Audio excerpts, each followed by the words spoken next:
پټکې په سرول دا د پیغمبر سنت دی، دا یاد لره. او دا د مولا دپاره نه دي او نه د شیخ او زاهد دپاره دي، دا د هر مسلمان دپاره دي. پخوا عام رواج دي قبایلو کې سپین ږیرو څه چې نوجوانانو به پټکي په سرول.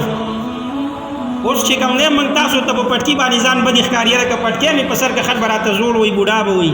دا یاد لره په تورات کې زموږ د پیغمبر تذکره په دې الفاظو راغلي ده چې دا به شمله پسې رهي، پټکۍ به پسې رهي.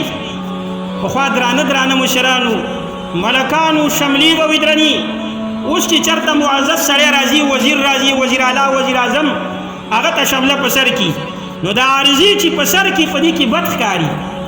بل دا ریا ده، ستا عادت دا نه دی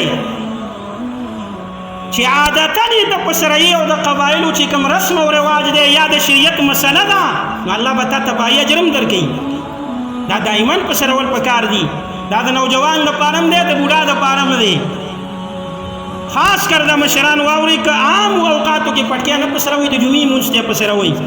ځکه د کنز العمال شریف حدیث دی، نبی علیه السلام مبارک فرمایي چې الله ان الله وملائکته یصلون علی اصحاب العمائم یوم الجمعه. وایي د جمعې په ورځ چې چا پټکۍ په سر کړی، الله او د هغه ملایک چې دی په هغې باندې خصوصي سلام رالیږي.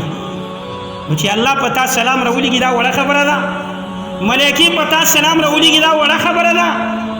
د دنیا یو ملک او سردار تا ته سلام راولیږي او ته یو عام سړی ته څومره په هغې خوشحالېږي. او بیا یو وزیر او بادشاه چې یاره پلانکي سړي ته مې سلام وایي او ته غریب سړی، نو بیا الله چې هغه د بادشاهانو بادشاه دی، ملک د ملوکو دی، خالق او مالک زمونږ دی، هغه په تا باندې سلام وایي، نو دا څومره غټه خبره ده.